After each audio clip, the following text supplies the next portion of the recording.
I think it happened really organically. We were spending a lot of time together. We're almost in every scene together, and it's long hours when you're making television. It's like 14-hour days, and we're also doing some pretty intense stuff together, which I think naturally just, I don't know, maybe it's like a trauma bonding. I had to share a double banger trailer with Cooper too, so yeah, very, very close. That'll do it, right? Yeah. So yeah, I think it happened really naturally and organically, and I think even just from the first day when we met, when we did our screen test, we had an instant electric chemistry.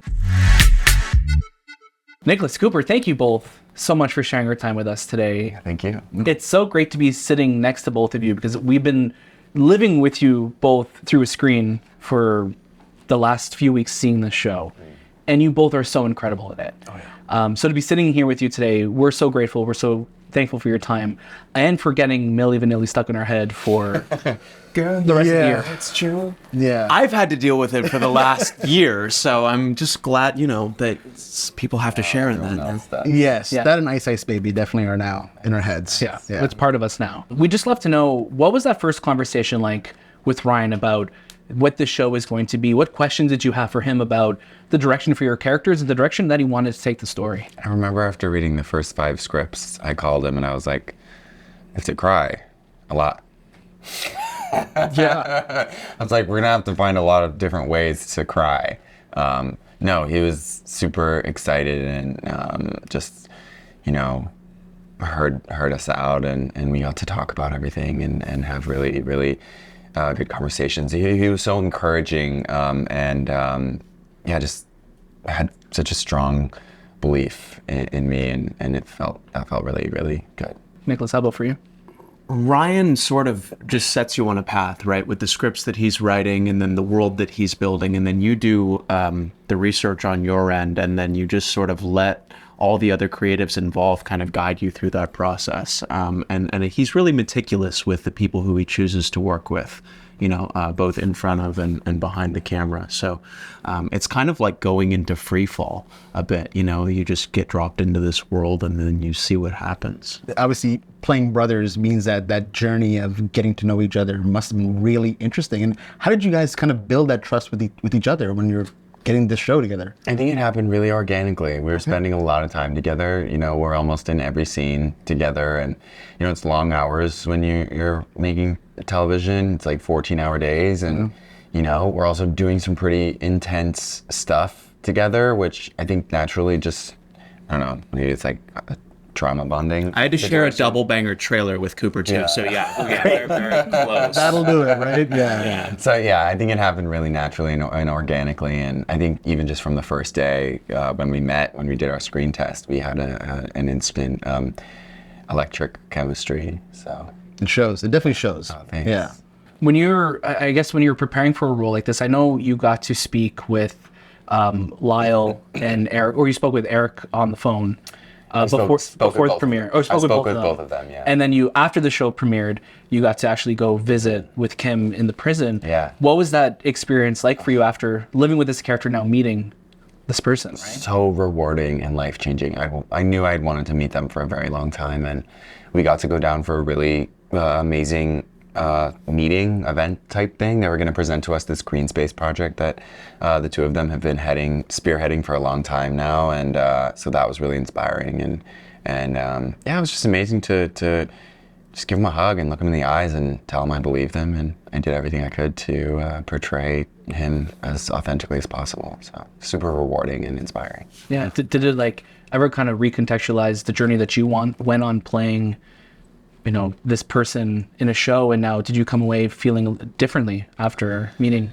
No, in fact, it's sort of continued to support my beliefs that I had felt about them the whole time. And I went into the show with one perspective and one point of view, which was Erik's truth, everything that he talks about on the stand, and all the way leading up to meeting him, that perspective stayed the same. And then when I did ultimately get to meet him, he's so incredible. He teaches speech classes and he teaches meditation, and they're super involved in prison reform. And even the warden told us that he would feel comfortable with having them as his neighbors, and that he would let them watch his kids, which Wow, I thought that's was amazing. like really, really eye-opening, and I hope a lot of people can take something away from that. Yeah, that's so interesting. Yeah. Yeah. Definitely. What we love also so much about this show is that it shows all these different sides, the what could have been, and you're kind of making the audience the jury in this. What does research kind of look like when you're preparing for something like this? Did you find anything about the justice system that maybe surprised you? Yeah, I mean, the fact that the second trial completely changed. I mean, all of the rulings were changed. In the first trial, they had 2 juries. Second trial, they had 1.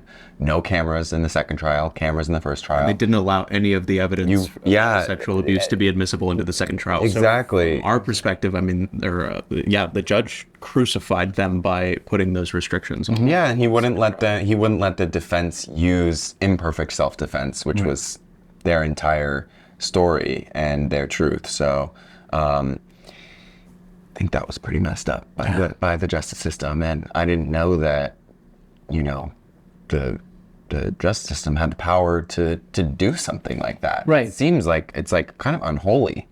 So it's a really sad story, and that was pretty devastating. Yeah, and when you look at the relationship with their parents throughout this entire series, you have some incredible screen mates with you too, with Javier and Chloe. Yeah. What was it like working with them? Because there's such obviously intense moments between you all as a family, but there's also some moments of levity throughout, which it's interesting seeing more of the comical side come out, whether it's positive or negative towards the brothers. But I was just curious, what was it like working with them as a family in this? You really have to be able to turn on a dime. I mean, they're such lovely people off camera, and they made us feel so loved, so supported.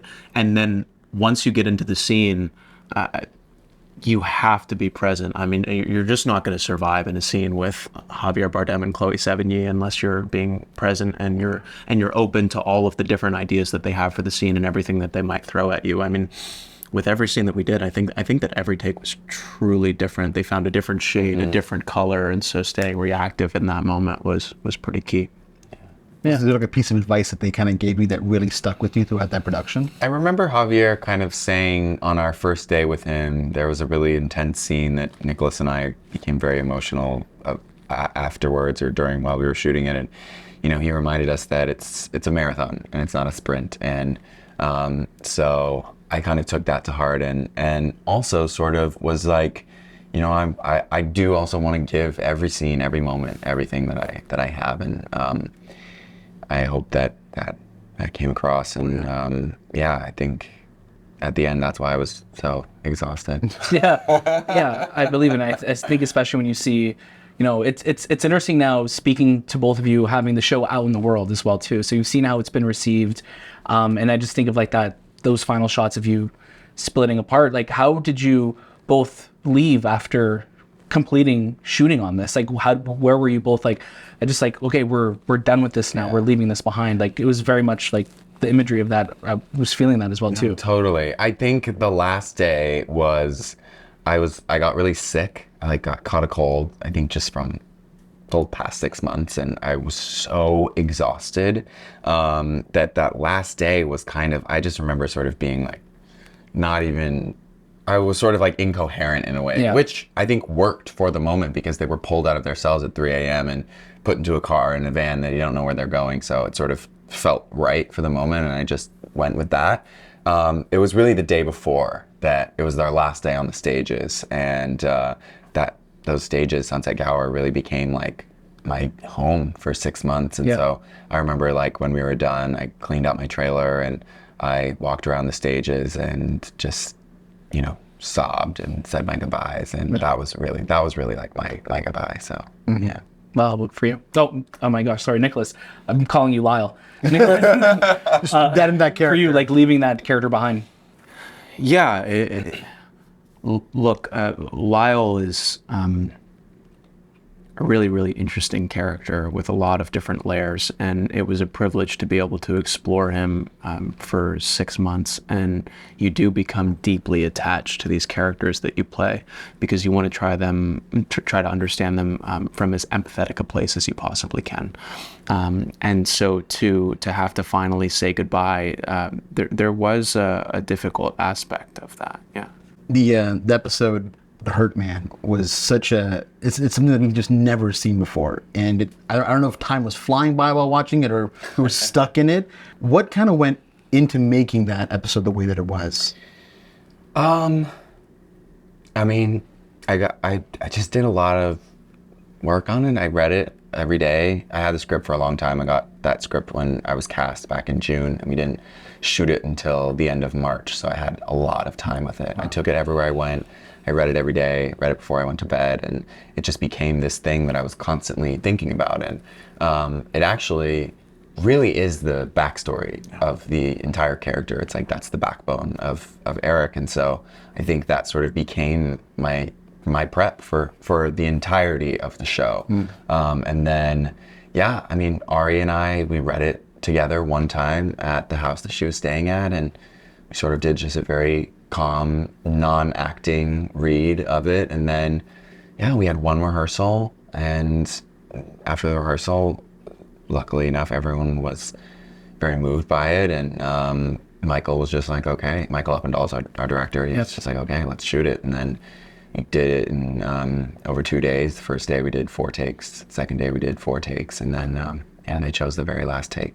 Wow. Super cool. That's awesome. It's an incredible episode. I mean, the entire series is incredible. You're both so, like, it's wild. Again, it's very surreal to be sitting with you after seeing the performances you both gave in this show. So we're so grateful again for your time today. We hope we get to talk to you again. We already spoke with you twice this week, so grateful for that. You want to go for a third? Well, I'll take my two. Yeah, I need to we'll fit catch it all up. in. We'll meet up in an hour. Yeah, Okay, great. great. Sounds So good. thank you both so much again for your time. We cannot wait to see where you both go from here. And again, we really hope to talk again soon. Thank you so Thank you. Cool. Thanks so much, guys. Thank you.